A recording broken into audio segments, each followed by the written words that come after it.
ਸਤਿ ਸ਼੍ਰੀ ਅਕਾਲ। ਤੁਸੀਂ ਵੇਖ ਰਹੇ ਹੋ ਟੀਵੀ ਪੰਜਾਬ ਤੇ ਮੈਂ ਹਾਂ ਤੁਹਾਡੇ ਨਾਲ ਇੰਦਰਪ੍ਰੀਤ ਕੌਰ ਪੰਨੂ। ਖਬਰਾਂ ਦੇ ਇਸ ਬੁਲੇਟਿਨ ਦੇ ਵਿੱਚ ਤੁਹਾਡਾ ਸਵਾਗਤ ਹੈ। ਸਭ ਤੋਂ ਪਹਿਲਾਂ ਝਾਤ ਮਾਰਦੇ ਹਾਂ ਅੱਜ ਦੀਆਂ ਚੁਣਵੀਆਂ ਖਬਰਾਂ ਦੇ ਉੱਪਰ। ਕੈਨੇਡਾ ਨੇ ਹੋਟਲ ਕੁਆਰੰਟੀਨ ਸੰਬੰਧੀ ਕੀਤਾ ਬਦਲਾਵ, ਨਿਯਮ ਤੋੜਨ ਤੇ ਲੱਗੇਗਾ $5000 ਦਾ ਜੁਰਮਾਨਾ। ਪਤਨੀ ਦੇ ਕਤਲ ਮਾਮਲੇ ਦੇ ਵਿੱਚ ਪੰਜਾਬੀ ਗ੍ਰਿਫਤਾਰ, ਪੁਲਿਸ ਕਰ ਰਹੀ ਮਾਮਲੇ ਦੀ ਪੜਤਾਲ। ਬੈਂਕ ਲੁੱਟਣ ਆਇਆ ਲੁਟੇਰਾ ਕਾਬੂ, ਗ੍ਰਾਹਕਾਂ ਨੇ ਕੀਤਾ ਲੁਟੇਰਾ ਕਾਬੂ। ਡੈਲਟਾ ਦੀ ਐਂਟੀ ਗੈਂਗ ਟੀਮ ਦੀ ਕਾਰਵਾਈ, ਪਿਛਲੇ ਹਫ਼ਤੇ 24 ਜਾਣੇ ਕੀਤੇ ਗ੍ਰਿਫਤਾਰ।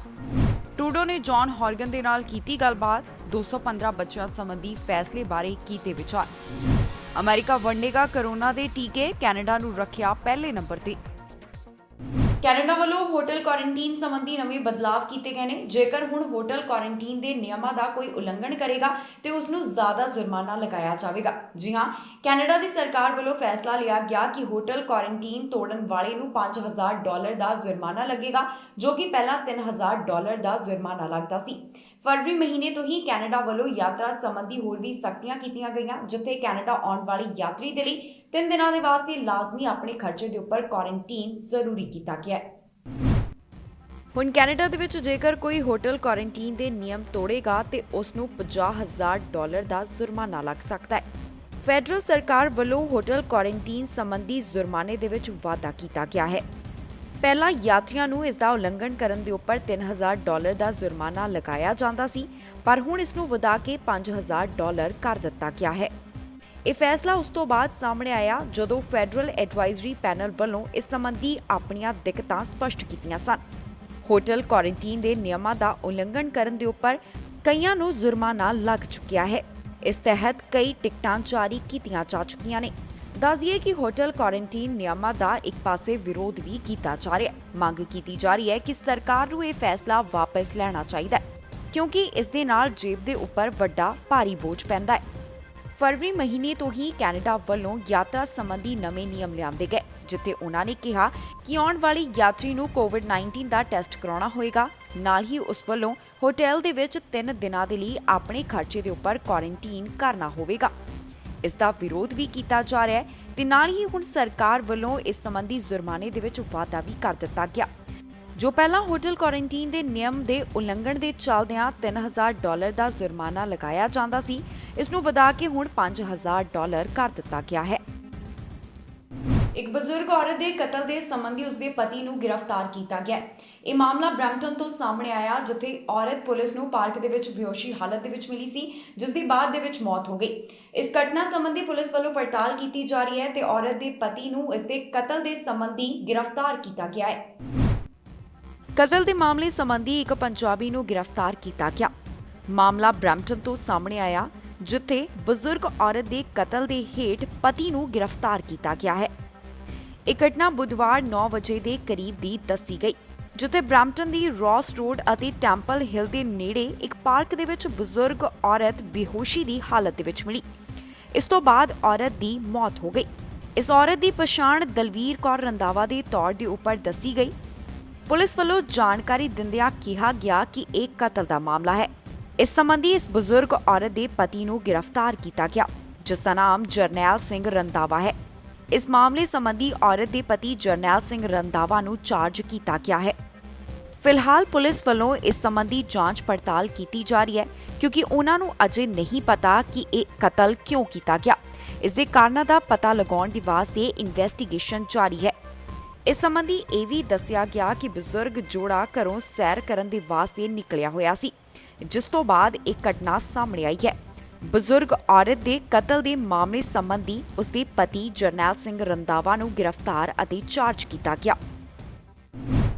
ਆਕਸਫੋਰਡ ਦੇ ਬੈਂਕ ਦੇ ਵਿੱਚ ਚੋਰੀ ਕਰਨ ਆਏ ਲੁਟੇਰੇ ਨੂੰ ਗ੍ਰਾਹਕਾਂ ਵੱਲੋਂ ਕਾਬੂ ਕੀਤਾ ਗਿਆ।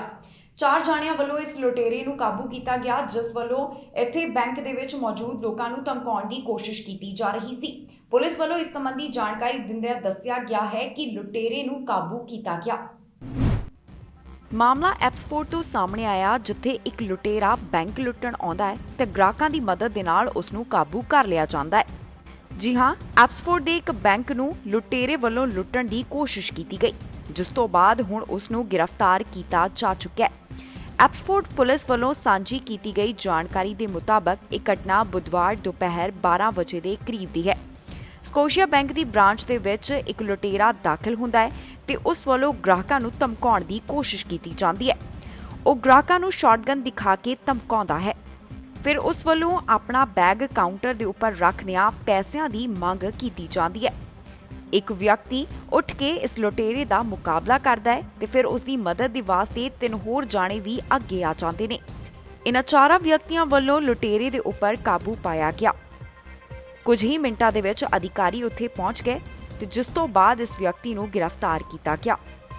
ਜਾਣਕਾਰੀ ਦੇ ਮੁਤਾਬਕ 46 ਸਾਲਾ ਵਿਅਕਤੀ ਨੂੰ ਲੁੱਟ ਅਤੇ ਹਥਿਆਰ ਦੇ ਮਾਮਲੇ ਸੰਬੰਧੀ ਦੋਸ਼ਾਂ ਦਾ ਸਾਹਮਣਾ ਕਰਨਾ ਪੈ ਰਿਹਾ ਹੈ।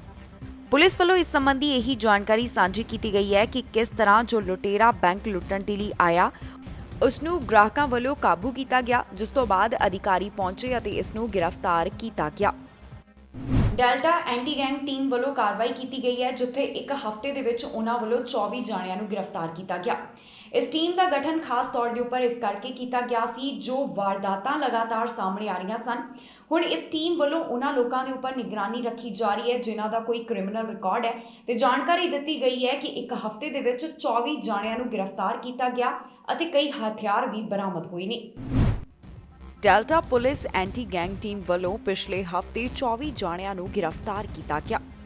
ਇਹਨਾਂ ਨੂੰ ਨਸ਼ੇ ਅਤੇ ਹਥਿਆਰ ਦੇ ਮਾਮਲੇ ਦੇ ਵਿੱਚ ਗ੍ਰਿਫਤਾਰ ਕੀਤਾ ਗਿਆ ਹੈ। ਜਾਣਕਾਰੀ ਦੇ ਮੁਤਾਬਕ 26 ਮਈ ਤੋਂ 29 ਮਈ ਦੇ ਦੌਰਾਨ ਇਹਨਾਂ ਦੇ ਕੋਲੋਂ 3 ਹਥਿਆਰ, ਚਾਕੂ ਵੀ ਬਰਾਮਦ ਕੀਤੇ ਗਏ ਨੇ। ਇਹ ਸਭ ਕੁਝ 3 ਸਟਾਪਸ ਦੇ ਉੱਪਰ ਬਰਾਮਦ ਕੀਤਾ ਗਿਆ। ਇੱਕ ਸਸਪੈਕਟ ਨੂੰ ਉਦੋਂ ਗ੍ਰਿਫਤਾਰ ਕੀਤਾ ਗਿਆ ਜਦੋਂ delta police department traffic unit ਨੂੰ ਲੜਾਈ ਦੇ ਬਾਰੇ ਜਾਣਕਾਰੀ ਮਿਲੀ। ਇਸ ਸਸਪੈਕਟ ਦੀ ਕੋਰਟ ਦੇ ਵਿੱਚ ਪੇਸ਼ੀ ਜੁਲਾਈ ਨੂੰ ਤੈਅ ਕੀਤੀ ਗਈ ਹੈ। ਦੱਸ ਦਈਏ ਕਿ ਮਈ 15 ਨੂੰ ਡੀਪੀਡੀ ਵੱਲੋਂ ਆਪਣੀ ਨਵੀਂ ਟੀਮ ਦਾ ਐਲਾਨ ਕੀਤਾ ਗਿਆ ਸੀ, ਜੋ ਕਿ delta police anti gang team ਹੈ। ਇਸ ਟੀਮ ਵੱਲੋਂ ਵੱਖ-ਵੱਖ ਥਾਵਾਂ ਦੇ ਉੱਪਰ ਨਜ਼ਰ ਬਣਾਈ ਹੁੰਦੀ ਹੈ। ਇਹ ਟੀਮ ਉਹਨਾਂ ਵਿਅਕਤੀਆਂ ਦੇ ਉੱਪਰ ਵੀ ਨਜ਼ਰ ਰੱਖਦੀ ਹੈ ਜਿਨ੍ਹਾਂ ਦਾ ਕੋਈ ਕ੍ਰਿਮੀਨਲ ਰਿਕਾਰਡ ਹੁੰਦਾ ਹੈ। ਮਈ 12 ਨੂੰ ਡੀਪੀਡੀ ਵੱਲੋਂ ਇੱਕ ਨਵਾਂ ਐਲਾਨ ਵੀ ਕੀਤਾ ਗਿਆ ਸੀ, ਜਿਸ ਦੇ ਵਿੱਚ ਉਹਨਾਂ ਨੇ ਜਾਣਕਾਰੀ ਦਿੱਤੀ ਸੀ ਕਿ ਉਹਨਾਂ ਦੀ ਟੀਮ ਵੱਲੋਂ ਐਕਸ਼ਨ ਬਾਡੀ ਵੌਰਨ ਕੈਮਰਾਜ਼ ਦੀ ਵਰਤੋਂ ਕੀਤੀ ਜਾਵੇਗੀ। ਇਸ ਦੇ ਨਾਲ ਆਫੀਸਰਸ ਦੀ ਸੁਰੱਖਿਆ ਵਧਦੀ ਹੈ। ਅਜਿਹੇ ਕੈਮਰਿਆਂ ਦੀ ਵਰਤੋਂ ਕਰਨ ਵਾਲੀ Delta police anti gang team British Columbia ਦੇ ਵਿੱਚ ਪਹਿਲੀ ਬਣ ਗਈ ਸੀ। ਇਸ ਟੀਮ ਵੱਲੋਂ ਜੋ ਵੱਖ-ਵੱਖ ਕਾਰਵਾਈਆਂ ਕੀਤੀਆਂ ਗਈਆਂ ਉਸ ਦੇ ਮੁਤਾਬਕ ਜਾਣਕਾਰੀ ਸਾਂਝੀ ਕੀਤੀ ਗਈ ਹੈ ਕਿ ਪਿਛਲੇ ਹਫ਼ਤੇ ਦੌਰਾਨ 24 ਜਾਣਿਆਂ ਨੂੰ ਗ੍ਰਿਫਤਾਰ ਕੀਤਾ ਗਿਆ ਹੈ ਤੇ 3 ਹਥਿਆਰ ਵੀ ਬਰਾਮਦ ਕੀਤੇ ਗਏ ਨੇ। ਬ੍ਰਿਟਿਸ਼ ਕੋਲੰਬੀਆ ਕੈਮਲੂਪਸ ਦੇ ਸਾਬਕਾ ਰੈਜ਼ੀਡੈਂਸ਼ੀਅਲ ਸਕੂਲ ਦੇ ਵਿੱਚੋਂ 215 ਬੱਚਿਆਂ ਦੇ ਰਿਮੇਨਸ ਮਿਲੇ। ਇਸ ਸੰਬੰਧੀ ਪ੍ਰਧਾਨ ਮੰਤਰੀ ਜਸਟਿਨ ਟਰੂਡੋ ਵੱਲੋਂ ਪ੍ਰੀਮੀਅਰ ਜੌਨ ਹੌਰਗਨ ਦੇ ਨਾਲ ਵਿਚਾਰ ਵਟਾਂਦਰਾ ਕੀਤਾ ਗਿਆ। ਉਹਨਾਂ ਵੱਲੋਂ ਆਪਸ ਦੇ ਵਿੱਚ ਵਿਚਾਰ ਕੀਤੇ ਗਏ ਕਿ ਇਸ ਸੰਬੰਧੀ ਅੱਗੇ ਕੀ ਕਦਮ ਚੁੱਕੇ ਜਾਣੇ ਨੇ। 215 ਬੱਚਿਆਂ ਦੇ ਰਿਮੇਨਸ ਦੇ ਸੰਬੰਧੀ ਪ੍ਰਧਾਨ ਮੰਤਰੀ ਜਸਟਿਨ ਟਰੂਡੋ ਵੱਲੋਂ ਜੌਨ ਹੌਰਗਨ ਦੇ ਨਾਲ ਵਿਚਾਰ ਚਰਚਾ ਕੀਤੀ ਗਈ। ਪ੍ਰਧਾਨ ਮੰਤਰੀ ਜਸਟਿਨ ਟਰੂਡੋ ਵੱਲੋਂ ਇਸ ਸੰਬੰਧੀ ਜਾਣਕਾਰੀ ਦਿੰਦਿਆਂ ਦੱਸਿਆ ਗਿਆ ਕਿ ਉਹਨਾਂ ਵੱਲੋਂ ਬ੍ਰਿਟਿਸ਼ ਕੋਲੰਬੀਆ ਦੇ ਪ੍ਰੀਮੀਅਰ ਜੌਨ ਹੌਰਗਨ ਦੇ ਨਾਲ 215 ਬੱਚਿਆਂ ਦੇ ਰਿਮੇਨਸ ਸੰਬੰਧੀ ਗੱਲਬਾਤ ਕੀਤੀ ਗਈ ਹੈ। ਇਸ ਸੰਬੰਧੀ ਅੱਗੇ ਕਿਹੜੇ ਕਦਮ ਚੁੱਕੇ ਜਾਣਗੇ, ਇਸ ਦੇ ਉੱਪਰ ਵੀ ਵਿਚਾਰ ਵਟਾਂਦਰਾ ਕੀਤਾ ਗਿਆ। ਪ੍ਰਧਾਨ ਮੰਤਰੀ ਜਸਟਿਨ ਟਰੂਡੋ ਦੇ ਦਫ਼ਤਰ ਦੇ ਵਿੱਚੋਂ ਇਸ ਸੰਬੰਧੀ ਰਿਲੀਜ਼ ਜਾਰੀ ਕੀਤੀ ਗਈ ਹੈ। ਇਸ ਰਿਲੀਜ਼ ਦੇ ਵਿੱਚ ਦੱਸਿਆ ਗਿਆ ਕਿ ਟਰੂਡੋ ਅਤੇ ਹੌਰਗਨ ਨੇ ਗੱਲਬਾਤ ਕੀਤੀ ਹੈ ਕਿ ਦੋਵੇਂ ਸਰਕਾਰਾਂ truth and ਰੀਕਨਸਾਈਲੇਸ਼ਨ commission the action ਦੀ ਮੰਗ ਅਤੇ ਫੈਡਰਲ ਫੰਡਿੰਗ ਦੀ ਮੰਗ ਦੇ ਉੱਪਰ ਕਾਰਵਾਈ ਕਰ ਰਹੀਆਂ ਨੇ। ਜ਼ਿਕਰਯੋਗ ਹੈ ਕਿ ਪ੍ਰੀਮੀਅਰ ਜੌਨ ਹੌਰਗਨ ਵੱਲੋਂ ਕਿਹਾ ਗਿਆ ਸੀ ਕਿ ਸੂਬੇ ਦੀ ਜ਼ਿੰਮੇਵਾਰੀ ਹੈ ਕਿ ਕਮਿਸ਼ਨ ਦੀ ਐਕਸ਼ਨ ਸੰਬੰਧੀ 94 ਮੰਗਾਂ ਨੂੰ ਹੋਂਦ ਦੇ ਵਿੱਚ ਲੈ ਕੇ ਆਂਦਾ ਜਾਵੇ। ਇਸ ਸੰਬੰਧੀ ਪ੍ਰੀਮੀਅਰ ਹੌਰਗਨ ਵੱਲੋਂ ਕੋਈ ਵੀ ਫਾਈਨੈਂਸ਼ੀਅਲ ਹੈਲਪ ਦਾ ਐਲਾਨ ਨਹੀਂ ਕੀਤਾ ਗਿਆ।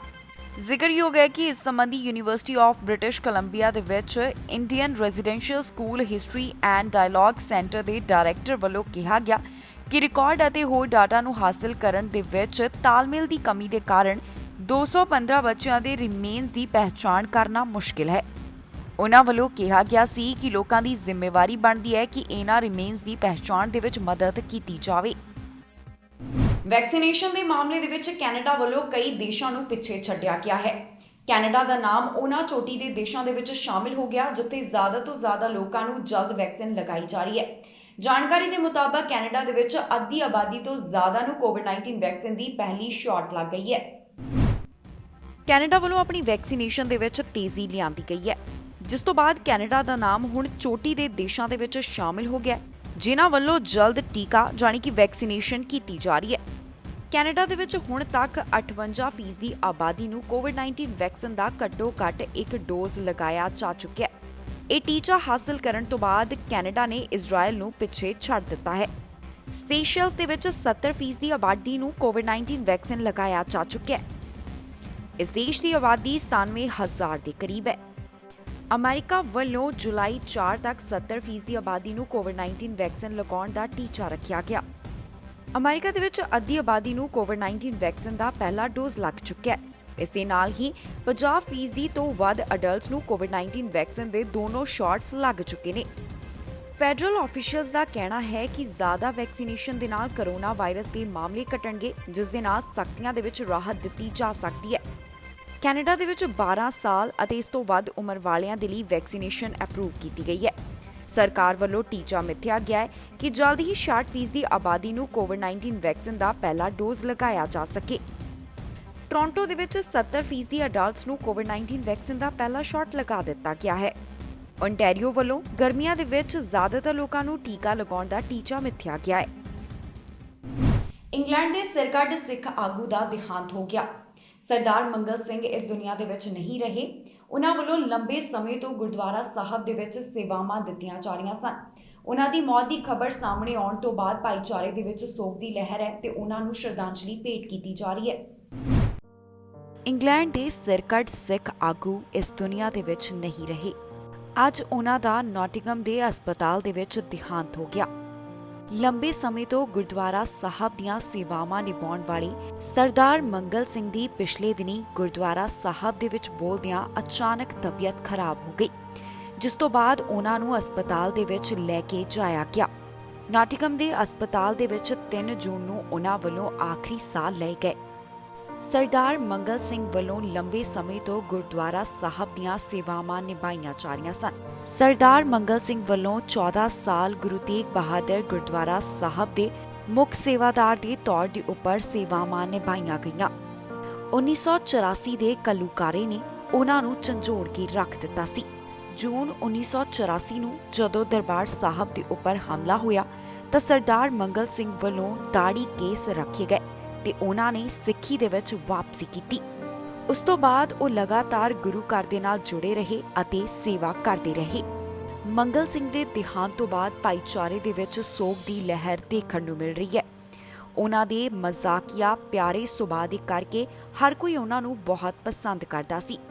ਭਾਈਚਾਰੇ ਵੱਲੋਂ ਉਹਨਾਂ ਦੀ ਨੇਕ ਦਰਿਆਦਿਲੀ ਦੇ ਬਾਰੇ ਵਿੱਚ ਵੀ ਵਿਚਾਰਾਂ ਦੀ ਸਾਂਝ ਪਾਈ ਜਾ ਰਹੀ ਹੈ। ਸਰਦਾਰ ਮੰਗਲ ਸਿੰਘ ਨੇ ਸਰਦਾਰ ਰੂਪੋਵਾਲ ਦੇ ਨਾਲ ਮਿਲ ਕੇ 100 ਤੋਂ ਵੱਧ ਗ੍ਰੰਥੀ ਸਿੰਘਾਂ ਨੂੰ ਪਰਿਵਾਰਾਂ ਸਮੇਤ ਪੱਕਾ ਕਰਵਾਇਆ, ਜਿਨ੍ਹਾਂ ਵੱਲੋਂ ਇੰਗਲੈਂਡ ਦੇ ਵਿੱਚ ਸਿੱਖੀ ਦਾ ਪ੍ਰਚਾਰ ਕੀਤਾ ਜਾ ਰਿਹਾ ਹੈ। ਮੰਗਲ ਸਿੰਘ ਰੋਜ਼ਾਨਾ ਹੀ ਗੁਰਦੁਆਰਾ ਸਾਹਿਬ ਦੇ ਵਿੱਚ ਨਤਮਸਤਕ ਹੋਣ ਜਾਂਦੇ ਸਨ। ਇੰਗਲੈਂਡ ਦੇ ਵਿੱਚ ਲਾਕਡਾਊਨ ਲੱਗਾ ਹੋਣ ਦੇ ਕਾਰਨ ਉਹ ਆਪਣੇ ਨਿਯਮ ਅਨੁਸਾਰ ਗੁਰੂ ਘਰ ਦੀ ਕਾਰ ਪਾਰਕਿੰਗ ਦੇ ਵਿੱਚ ਘੰਟੇ 2 ਘੰਟੇ ਬੈਠ ਕੇ ਗੁਰੂ ਸਾਹਿਬ ਜੀ ਨੂੰ ਹਾਜ਼ਰ ਨਾਜ਼ਰ ਜਾਣਦੇ ਹੋਏ ਕਾਰ ਪਾਰਕ ਦੇ ਵਿੱਚੋਂ ਮੱਥਾ ਟੇਕ ਕੇ ਘਰ ਵਾਪਸ ਚਲੇ ਜਾਂਦੇ ਸਨ। ਸਰਦਾਰ ਮੰਗਲ ਸਿੰਘ ਦੇ ਵਾਸਤੇ ਗੁਰੂ ਘਰ ਦੇ ਵਿੱਚ ਕਥਾ, ਕੀਰਤਨ ਅਤੇ ਢਾਡੀ ਕਵਿਸ਼ਰੀ ਵਾਰਾਂ ਸੁਣਨਾ ਉਹਨਾਂ ਦੀ ਰੂਹ ਦੀ ਖੁਰਾਕ ਸੀ। ਸਰਦਾਰ ਮੰਗਲ ਸਿੰਘ ਦੇ ਫਾਨੀ ਸੰਸਾਰ ਤੋਂ ਤੁਰ ਜਾਣ ਤੋਂ ਬਾਅਦ ਭਾਈਚਾਰੇ ਦੇ ਵਿੱਚ ਸੋਗ ਦੀ ਲਹਿਰ ਦੇਖਣ ਨੂੰ ਮਿਲ ਰਹੀ ਹੈ। ਭਾਈਚਾਰੇ ਵੱਲੋਂ ਸਰਦਾਰ ਮੰਗਲ ਸਿੰਘ ਨੂੰ ਸ਼ਰਧਾਂਜਲੀਆਂ ਦਿੱਤੀਆਂ ਜਾ ਰਹੀਆਂ ਨੇ।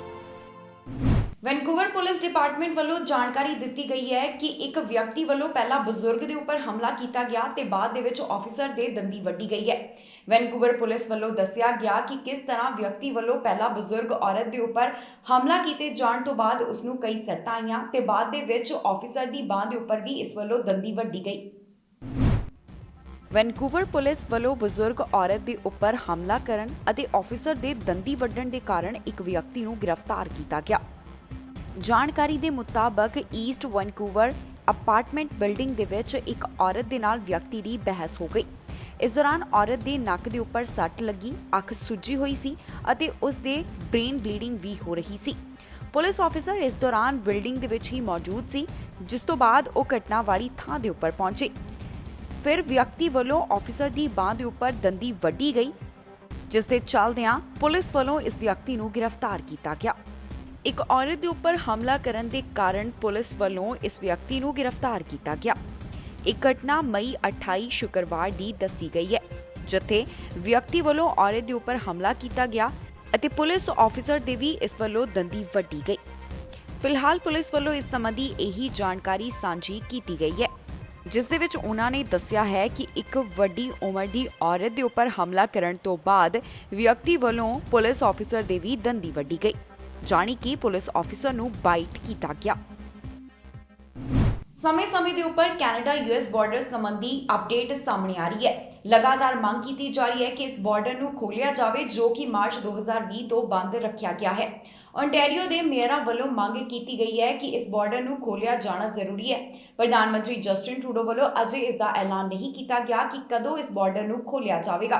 ਪ੍ਰਧਾਨ ਮੰਤਰੀ ਵੱਲੋਂ ਸਿਰਫ ਇਹੀ ਕਿਹਾ ਗਿਆ ਹੈ ਕਿ 75% ਦੀ ਆਬਾਦੀ ਨੂੰ ਕੋਵਿਡ-19 ਵੈਕਸੀਨ ਦਾ ਪਹਿਲਾ ਸ਼ਾਟ ਲੱਗਣ ਤੋਂ ਬਾਅਦ ਯਾਤਰਾ ਸੰਬੰਧੀ ਰਾਹਤ ਦਿੱਤੀ ਜਾਵੇਗੀ। ਕੈਨੇਡਾ ਯੂਐਸ ਬਾਰਡਰ ਨੂੰ ਖੋਲ੍ਹਣ ਸੰਬੰਧੀ ਸਮੇਂ-ਸਮੇਂ ਦੇ ਉੱਪਰ ਚਰਚਾ ਛਿੜ ਰਹੀ ਹੈ।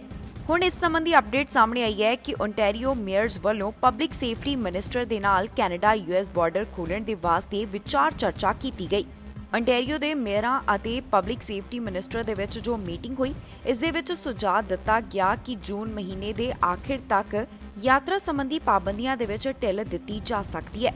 ਮੇਅਰ ਡ੍ਰਿਊ ਵੱਲੋਂ ਇਸ ਸੰਬੰਧੀ ਜਾਣਕਾਰੀ ਦਿੱਤੀ ਗਈ, ਜਿਸ ਦੇ ਵਿੱਚ ਉਹਨਾਂ ਨੇ ਕਿਹਾ ਕਿ ਫੈਡਰਲ ਸਰਕਾਰ ਵੱਲੋਂ ਇਹ ਤਾਰੀਖ ਨਹੀਂ ਐਲਾਨੀ ਗਈ ਕਿ ਬਾਰਡਰ ਕਦੋਂ ਖੋਲ੍ਹੇ ਜਾਣਗੇ, ਪਰ ਉਹਨਾਂ ਵੱਲੋਂ ਜ਼ਿਆਦਾ ਤੋਂ ਜ਼ਿਆਦਾ ਲੋਕਾਂ ਨੂੰ ਵੈਕਸੀਨ ਲਗਾਉਣ ਦੀ ਕੋਸ਼ਿਸ਼ ਕੀਤੀ ਜਾ ਰਹੀ ਹੈ ਤਾਂ ਕਿ ਇਸ ਬਾਰਡਰ ਨੂੰ ਮੁੜ ਤੋਂ ਖੋਲ੍ਹਿਆ ਜਾ ਸਕੇ।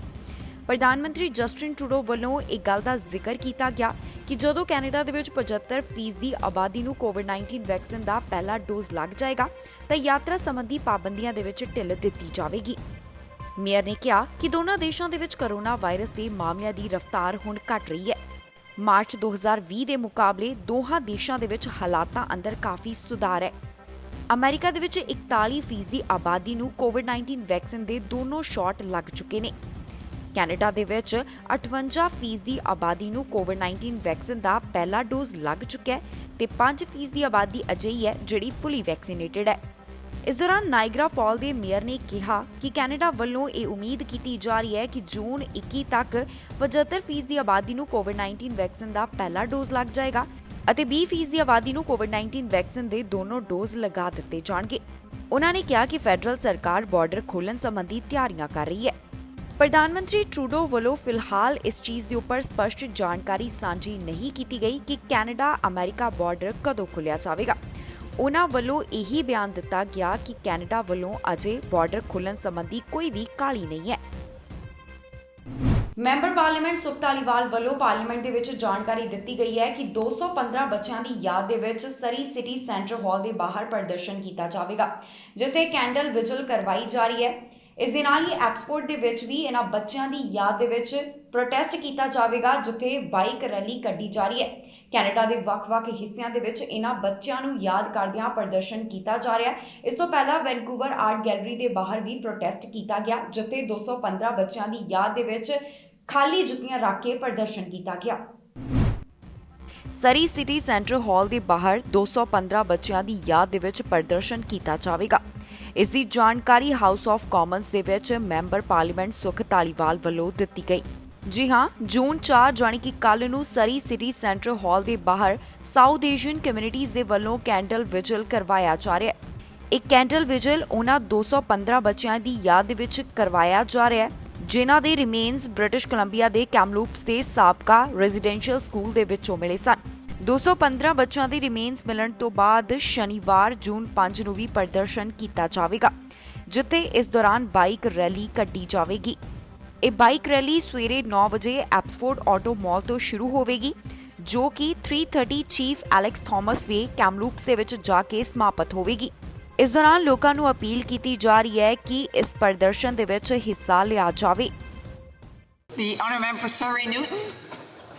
Madam Speaker, on June 4th, in front of Surrey City Hall, the South Asian community will hold a candlelight vigil to remember the 215 Indigenous children whose remains were found in Kamloops on the grounds of Canada's largest former residential school. The vigil, which is one of hundreds happening across this country, is to show solidarity with all Indigenous communities in Canada. This terrible tragedy has touched us all, regardless of race, religion, geography, or cultural background. We are all mourning these innocent souls who were subjected to appalling abuse under the residential school system. Madam Speaker, Canadians are standing united in support of different future for Indigenous peoples. Ontario ਦੇ ਵਿੱਚ vaccine ਸੰਬੰਧੀ ਨਵਾਂ ਐਲਾਨ ਕੀਤਾ ਗਿਆ। Ontario ਵਾਸੀਆਂ ਦੇ ਵਿੱਚੋਂ ਜਿਨ੍ਹਾਂ ਨੇ ਐਸਟ੍ਰਾਜੈਨੇਕਾ ਟੀਕੇ ਦਾ ਪਹਿਲਾ ਡੋਜ਼ ਲਗਾਇਆ ਸੀ ਉਹ ਹੁਣ ਕਿਸੇ ਹੋਰ ਵੈਕਸੀਨ ਦੀ ਦੂਸਰੀ ਡੋਜ਼ ਲਗਵਾ ਸਕਦੇ ਨੇ। ਇਸ ਖਬਰ ਦੇ ਵਿੱਚ ਜਾਣਕਾਰੀ ਤੁਹਾਡੇ ਨਾਲ ਸਾਂਝੀ ਕਰਾਂਗੇ ਕਿ ਕੈਨੇਡਾ ਦੇ ਕਿਸ ਹਿੱਸੇ ਤੋਂ ਕਿੰਨੇ ਕਰੋਨਾ ਦੇ ਮਾਮਲੇ ਸਾਹਮਣੇ ਆਏ। ਦੱਸਾਂਗੇ ਕਿ ਇਸ ਸਮੇਂ ਕੈਨੇਡਾ ਦੇ ਵਿੱਚ ਕਰੋਨਾ ਵਾਇਰਸ ਦੇ ਕੀ ਮੌਜੂਦਾ ਹਾਲਾਤ ਹਨ। ਓਨਟਾਰੀਓ ਦੇ ਵਿੱਚ ਜਿਨ੍ਹਾਂ ਵੱਲੋਂ ਐਸਟ੍ਰਾਜੈਨੇਕਾ ਟੀਕੇ ਦੀ ਪਹਿਲੀ ਡੋਜ਼ ਲਗਵਾਈ ਗਈ ਉਹ ਦੂਸਰੀ ਡੋਜ਼ ਕਿਸੇ ਹੋਰ ਵੈਕਸੀਨ ਦੀ ਲਗਵਾ ਸਕਦੇ ਨੇ। ਪ੍ਰੋਵਿੰਸ਼ੀਅਲ ਗਵਰਨਮੈਂਟ ਅਤੇ ਓਨਟਾਰੀਓ ਦੀ ਚੀਫ ਮੈਡੀਕਲ ਆਫੀਸਰ ਵੱਲੋਂ ਇਸ ਨੂੰ ਹਰੀ ਝੰਡੀ ਦੇ ਦਿੱਤੀ ਗਈ ਹੈ ਕਿ ਐਸਟ੍ਰਾਜੈਨੇਕਾ ਵੈਕਸੀਨ ਦੀ ਪਹਿਲੀ ਡੋਜ਼ ਲਗਵਾਉਣ ਵਾਲੇ ਹੁਣ ਕੋਈ ਹੋਰ ਵੈਕਸੀਨ ਦੀ ਡੋਜ਼ ਲਗਵਾ ਸਕਦੇ ਨੇ। ਓਨਟਾਰੀਓ ਦੇ ਵਿੱਚ 24 ਘੰਟਿਆਂ ਦੌਰਾਨ 870 ਕਰੋਨਾ ਦੇ ਮਾਮਲੇ ਸਾਹਮਣੇ ਆਏ। ਹਸਪਤਾਲ ਦੇ ਵਿੱਚ 729 ਮਰੀਜ਼ਾਂ ਦੀ ਗਿਣਤੀ ਹੈ, ਜਿਨ੍ਹਾਂ ਵਿੱਚੋਂ 546 ਇੰਟੈਂਸਿਵ ਕੇਅਰ ਅਧੀਨ ਹਨ ਅਤੇ 317 ਵੈਂਟੀਲੇਟਰ ਦੇ ਉੱਪਰ ਨੇ। ਟੋਰਾਂਟੋ ਤੋਂ 225, ਪੀਲ ਰੀਜਨ ਤੋਂ 167, ਦੁਹਰਮ ਰੀਜਨ ਤੋਂ 44, ਯਾਰਕ ਰੀਜਨ ਤੋਂ 28 ਮਾਮਲਿਆਂ ਦੀ ਪੁਸ਼ਟੀ ਹੋਈ ਹੈ। ਕਿਬੈਕ ਤੋਂ 24 ਘੰਟਿਆਂ ਦੌਰਾਨ 267 ਕਰੋਨਾ ਦੇ ਮਾਮਲੇ ਸਾਹਮਣੇ ਆਏ ਅਤੇ 6 ਮੌਤਾਂ ਇਸ ਵਾਇਰਸ ਦੇ ਕਾਰਨ ਹੋਈਆਂ ਨੇ। ਹੁਣ ਤੱਕ 3,71,082 ਕੁੱਲ ਕਰੋਨਾ ਦੇ ਮਾਮਲੇ ਸਾਹਮਣੇ ਆ ਚੁੱਕੇ ਨੇ। ਸੂਬੇ ਦੇ ਵਿੱਚ 11,144 ਜਾਨਾਂ ਇਸ ਵਾਇਰਸ ਦੇ ਕਾਰਨ ਜਾ ਚੁੱਕੀਆਂ ਨੇ। ਹਸਪਤਾਲ ਦੇ ਵਿੱਚ 317 ਦੇ ਕਰੀਬ ਮਰੀਜ਼ਾਂ ਦੀ ਗਿਣਤੀ ਹੈ, ਜਿਨ੍ਹਾਂ ਵਿੱਚੋਂ 68 ਇੰਟੈਂਸਿਵ ਕੇਅਰ ਅਧੀਨ ਨੇ। ਮੈਨੀਟੋਬਾ ਤੋਂ 24 ਘੰਟਿਆਂ ਦੌਰਾਨ 360 ਕਰੋਨਾ ਦੇ ਮਾਮਲਿਆਂ ਦੀ ਪੁਸ਼ਟੀ ਹੋਈ ਅਤੇ 5 ਮੌਤਾਂ ਰਿਕਾਰਡ ਕੀਤੀਆਂ ਗਈਆਂ। ਕੈਨੇਡਾ ਦੇ ਵਿੱਚ ਹੁਣ ਤੱਕ 13.9 ਮਿਲੀਅਨ ਦੇ ਕਰੀਬ ਕੁੱਲ ਕਰੋਨਾ ਦੇ ਮਾਮਲੇ ਸਾਹਮਣੇ ਆ ਚੁੱਕੇ ਨੇ। 25,635 ਜਾਨਾਂ ਇਸ ਵਾਇਰਸ ਦੇ ਕਾਰਨ ਹੁਣ ਤੱਕ ਜਾ ਚੁੱਕੀਆਂ ਨੇ। 13.3 ਮਿਲੀਅਨ ਦੇ ਕਰੀਬ ਕੈਨੇਡਾ ਦੇ ਵਿੱਚ ਰਿਕਵਰਡ ਮਾਮਲੇ ਨੇ। ਅਮਰੀਕਾ ਵੱਲੋਂ ਵੈਕਸੀਨੇਸ਼ਨ ਦੀ ਵੰਡ ਸੰਬੰਧੀ ਯੋਜਨਾ ਦਾ ਐਲਾਨ ਕਰ ਦਿੱਤਾ ਗਿਆ ਹੈ। ਉਨ੍ਹਾਂ ਵੱਲੋਂ ਪਹਿਲ ਦੇ ਆਧਾਰ ਦੇ ਉੱਪਰ ਕੈਨੇਡਾ ਅਤੇ ਮੈਕਸੀਕੋ ਨੂੰ ਰੱਖਿਆ ਗਿਆ, ਜਿਨ੍ਹਾਂ ਨੂੰ ਕੋਵਿਡ-19 ਵੈਕਸੀਨ ਦਿੱਤੀਆਂ ਜਾਣਗੀਆਂ। ਅਮਰੀਕਾ ਵੱਲੋਂ ਇਸ ਸੰਬੰਧੀ ਸਾਰਾ ਪਲਾਨ ਐਲਾਨ ਕੀਤਾ ਗਿਆ ਹੈ। ਭਾਰਤ ਦਾ ਵੀ ਨਾਮ ਇਸ ਦੇ ਵਿੱਚ ਸ਼ਾਮਲ ਹੈ, ਜਿਨ੍ਹਾਂ ਨੂੰ ਕੋਵਿਡ-19 ਵੈਕਸੀਨ ਦੀਆਂ ਡੋਜ਼ ਅਮਰੀਕਾ ਵੱਲੋਂ ਭੇਜੀਆਂ ਜਾਣਗੀਆਂ। ਅਮਰੀਕਾ ਵੱਲੋਂ ਕਰੋਨਾ ਟੀਕੇ ਸਾਂਝੇ ਕਰਨ ਦੇ ਬਾਰੇ ਵਿੱਚ ਯੋਜਨਾ ਦੱਸੀ ਗਈ ਹੈ। ਇਸ ਦੇ ਵਿੱਚ ਕੈਨੇਡਾ ਨੂੰ ਪਹਿਲ ਦਿੱਤੀ ਜਾ ਰਹੀ ਹੈ। ਅਮਰੀਕਾ ਵੱਲੋਂ 25 ਮਿਲੀਅਨ ਕੋਵਿਡ-19 ਵੈਕਸੀਨ ਸ਼ੇਅਰ ਕਰਨ ਦੇ ਬਾਰੇ ਵਿੱਚ ਜਾਣਕਾਰੀ ਦਿੱਤੀ। ਇਨ੍ਹਾਂ ਟੀਕਿਆਂ ਦੇ ਵਿੱਚੋਂ 6 ਮਿਲੀਅਨ ਡੋਜ਼ਸ ਕੈਨੇਡਾ ਅਤੇ ਮੈਕਸੀਕੋ ਨੂੰ ਦਿੱਤੀਆਂ ਜਾਣਗੀਆਂ। ਅਜੇ ਇਹ ਸਪਸ਼ਟ ਨਹੀਂ ਕੀਤਾ ਕਿ ਇਸ ਦੇ ਵਿੱਚੋਂ ਕੈਨੇਡਾ ਨੂੰ ਕਿੰਨੀਆਂ ਡੋਜ਼ਸ ਮਿਲਣਗੀਆਂ।